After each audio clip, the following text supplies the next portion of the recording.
हम अखन रीता न्यूज़ के न्यूज कार्यालय में छी और संयोग कहियो चाहे सौभाग्य कहियो जे हमरा कार्यालय में मिथिला के नहीं पूरा देश के एक सम्मानित व्यक्ति जिनकर चर्चा अहाँ स्क्रीन पर अगर देखते हेबै तो पता चल जात जे ई कोन व्यक्ति थिका और हिनकर कार्यकलाप और क्रिया जे देश विदेश में जे चर्चित छथि और अखन जे सामाजिक स्तर पर जे हम मिथिला के लोग छी और मिथिला के लाल आ वो हमर बेनीपट्टी परिक्षेत्र के लोग छथि और हिनकर जे क्रिया है कार्य जे कला हा किछु दिन पहले तक सुनने हेबै जे कृषि महाविद्यालय के स्थापना कलथि है जाहिमे केंद्रीय मंत्री अश्विनी चौबे जी आयल छलाह। हिनका द्वारा कतेको काज कयल गेल एकर वर्णन हम नहीं कर सकै छी चूँकि स्वयंकर्ता हम रीता न्यूज़ से बजै छी मोहन झा। सर अहाँ के चेहरा स्क्रीन पर देखला से बाद लोग बुझि जाइ छै लेकिन एक बेर अहाँ अपन पूर्ण परिचय दऽ देबै सर। हमर नाम डॉक्टर संत कुमार चौधरी अछि। हम बेनीपट्टी सब डिवीजन के अनुमंडल के अंतर्गत चांदपुरा बसैठ के निवासी छी मूलतः। एहिठामसँ मिथिलासँ शिक्षा ग्रहण केलहुँ, एकर बाद दिल्ली पढ़वा लिखबाके लेल प्रस्थान केलहुँ। पुनः प्रशासनिक सेवा में महाराष्ट्र जाके मौका भेटल, ओहिठाम काफ़ी अनुभव भेटल। प्रशासनिक सेवा में प्रोन्नति भेल। पुनः राजस्थान जेबाक मौका भेटल जतऽ कि विशेषाधिकारी के रूप में राज्यपाल महोदय के काज केलियन। किछु दिन के बाद दिमाग में आयल जे सामाजिक कार्य अगर पूरा मोन से करऽ के अछि तऽ स्वयं के अपन एंटरप्रेन्योरशिप पर जेबाक चाही। एही माध्यम से यह सोच लऽ कऽ हम शिक्षा, कृषि और स्वास्थ्य तीनों क्षेत्र के अपनेलहुँ और मोन में एहन विचार भेल जे तीनों क्षेत्र में जहाँ तक भऽ सकत समाज के विकास के लेल अपन योगदान देब। एकटा हमरा कहू जे अखन तक अहाँके जे 25 वर्ष के जे हमसब देख रहल छी क्रिया कार्य ताहिमे देश विदेश में कतेक सम्मान भेटल अहाँके ई तऽ लोक जनै छै लेकिन एक बेर अहाँ अपना मुँह से कहितियै जे अहाँ कोन कोन पद पर अहाँके सम्मानित कयल गेल देश विदेश में। एहिठाम ई सर्वविदित छै केओ नीक काज करै छै तऽ ओकरा सम्मानित कयल जाइ छै, केओ खराब काज करै छै समाज में तो तिरस्कृत होइए, ओ दंडित होइए। हमरो गर्व होइए जे कि ओना तऽ हमरा हिसाब से तो कोनो एहन पैघ काज नहीं केलहुँ, अखन बहुत किछु करऽ बाकी अइ, लेकिन जे किछु केलहुँ तऽ गौरवान्वित होइ छी जे समाज ओकरा बड्ड नीक जकाँ रिकॉग्निशन दै छथि, सम्मानित करै छथि। एतेक तक कि जहियासँ देश आज़ाद भेलै राष्ट्रपति भवन के दरबार हॉल आइ तक कोनो निजी शिक्षण संस्थान के लेल या कृषि संस्थान के लेल कोनो कार्यक्रम के लेल नहीं उपलब्ध कयल गेलै। स्वयं राष्ट्रपति महोदया हमर शिक्षण संस्थान, कृषि संस्थान एवं स्वास्थ्य संस्थान के लेल दरबार हॉल में स्वयं उपस्थित भऽ कऽ सम्मानित केली, जाहिठाम देश के अनेकों गणमान्य लोग उपस्थित छला। तो शिक्षा के क्षेत्र में, कृषि के क्षेत्र में, स्वास्थ्य के क्षेत्र में अनेकों बेर एहन भेला जे कि हमरा सम्मानित कयल गेला। जेना कि राजीव गांधी साहित्य रत्न अवार्ड छै, प्रणब मुखर्जी जहन राष्ट्रपति छला तऽ साहित्य रत्न अवार्ड से सम्मानित केने छला। अनेकों एहि तरह के छै जे कि कला के क्षेत्र में सेहो जे भारतीय फिल्म डिस्ट्रीब्यूशन और फिल्म प्रोडक्शन एसोसिएशन छै ओ कला के क्षेत्र में जे हम अनेकों कार्यक्रम एहन उपस्थित करैत रहै छी समाज में, जाहिमे कि शिक्षा, स्वास्थ्य और कला, खेलकूद सबके सामंजस्य रहै छै। तऽ एहि तरहके रिकॉग्निशन भेटैत रहल अछि और हमरा बड़ा सौभाग्य एहन प्राप्त भेल जे अपन जन्मभूमिके सेहो किछु सेवा करबाक मौका भेटल। एहिठाम पहिले इंटर कॉलेज प्रारंभ केलहुँ जे चांदपुरा बसैठ में, फेर 1994 में भारत सरकार के सहयोगसँ कृषि विज्ञान केंद्र के स्थापना केलहुँ। 1997 में 1 मई का परम पूज्य जगत गुरु शंकराचार्य कांची पीठ श्री जयेंद्र सरस्वती एवं विजेंद्र सरस्वती के आशीर्वाद से शंकर नेत्रालय के स्थापना केलहुँ। 2013 में माता पिता के नाम से Vedmati Bhavnath Chaudhary college of education, BEd college, DElEd college के स्थापना केलहुँ और सब संस्था समाज सेवा में तत्पर अछि आ बड्ड नीक काज कऽ रहल अछि। आइ देश के 9 राज्य में अपन शिक्षण संस्थान देश के सेवा में कार्यरत अछि, जाहिमे 51 संस्थान अपन न्यास या सोसाइटी के माध्यम से काज कऽ रहल अछि। जहाँ तक सम्मान के बात भेलै तऽ इंटरनेशनल यानी अंतर्राष्ट्रीय लेवल पर सबसे पैघ सम्मान जे ब्रिटिश पार्लियामेंटसँ भारत गौरव के अवार्ड भेटल, ओहि समय में देश विदेश में रहनिहार भारतीय सपूत सबके अनेकों बेर उत्साहित के रूप में उत्साहित केला और ई सम्मान बहुत उच्च कोटि के मानल जाइ छै। शायदे अपन मिथिला के भारत गौरव अवार्ड ब्रिटिश पार्लियामेंट से भेटल होय। दोसर जे कोनो एक यूनिवर्सिटी से डिलीट के डिग्री भेट जाइ छै।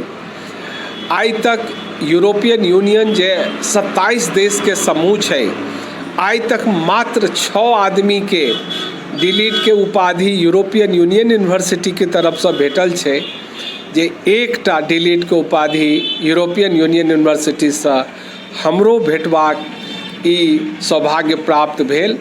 एकरा लेल हम अपन माता पिता, समाज के सब अग्रज लोकनि, समाज के जतेक लोक छथि सब लोकनि, हमरा शिक्षा देबयवला, हमर स्वास्थ्य के ध्यान राखयवला, हमरा आगाँ बढ़ाबयवला जतेक जे केओ समाज के लोकनि छथि, सबके हम आभार व्यक्त करै छियनि। किछु जो होइ छै, एकटा गाछ अंकुरित अवस्था से लऽ कऽ फल फूल के अवस्था प्राप्त करऽ तक बहुत तरहक ओकरा मदद के आवश्यकता होइ छै।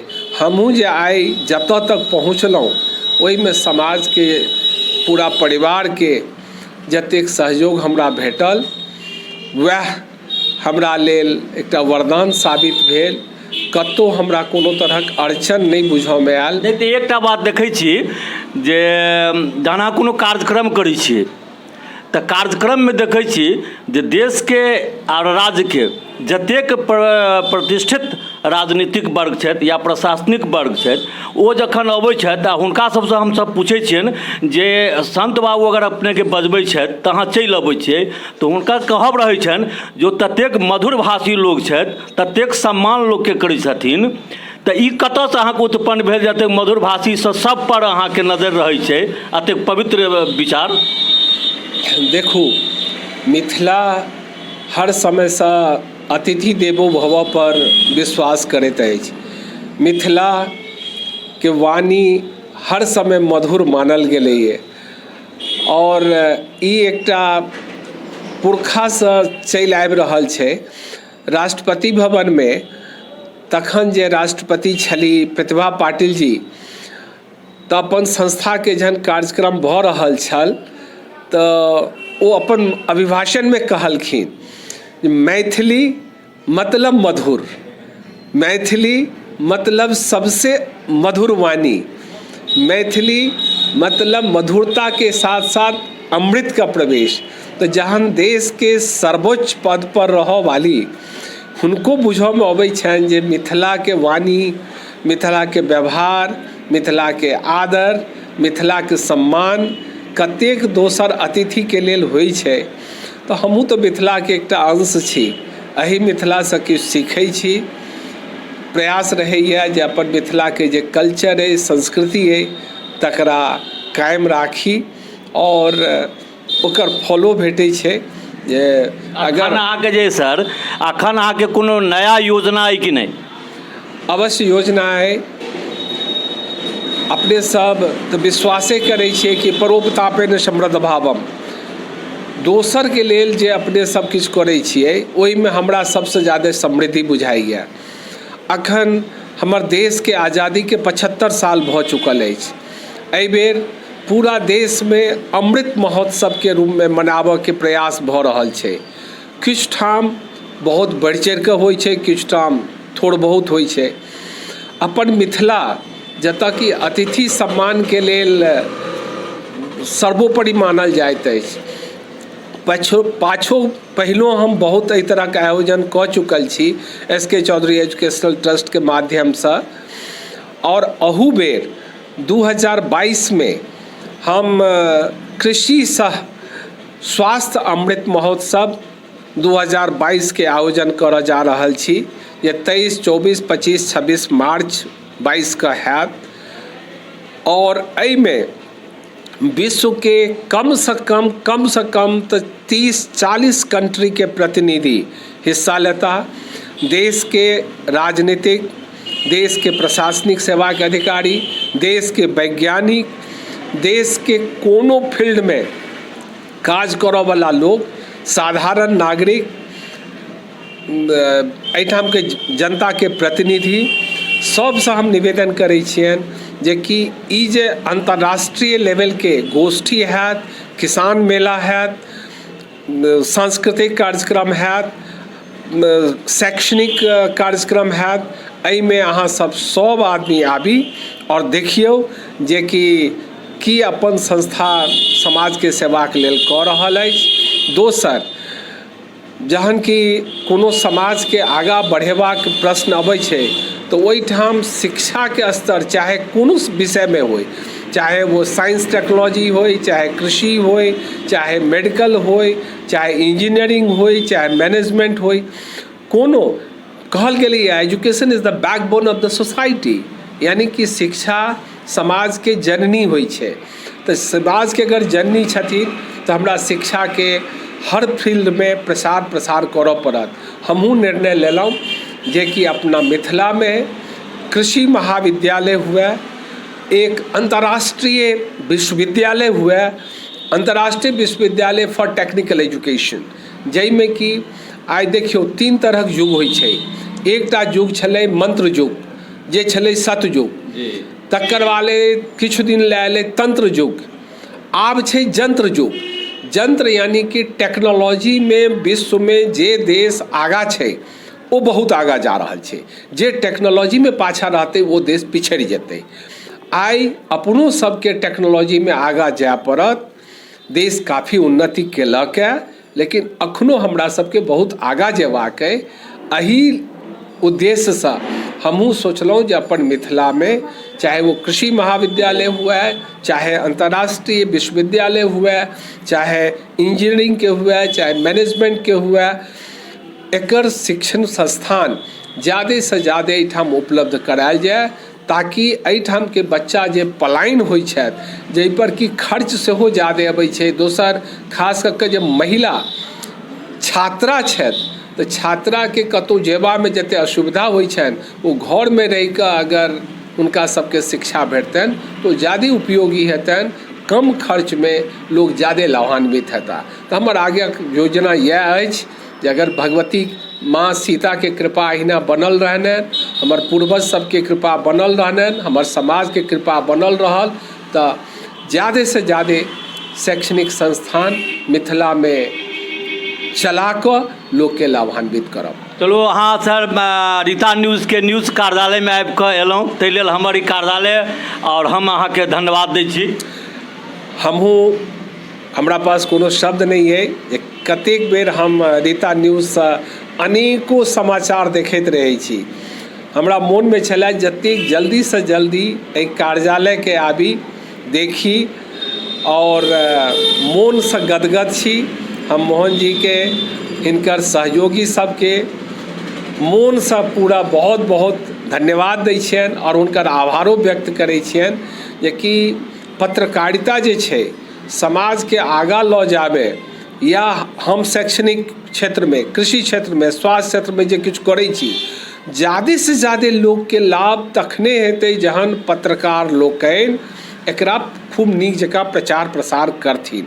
और एहि क्षेत्रमे जे हम रीता न्यूज़के देखै छी, प्रचार प्रसारमे अहाँ बड्ड आगाँ बढ़ि चढ़ि कऽ करै छी, तकरा लेल हम अहाँके आभार व्यक्त करऽके लेल आइ हमरा मौका अहाँ देलहुँ, हम अहाँके बहुत बहुत धन्यवाद दै छी।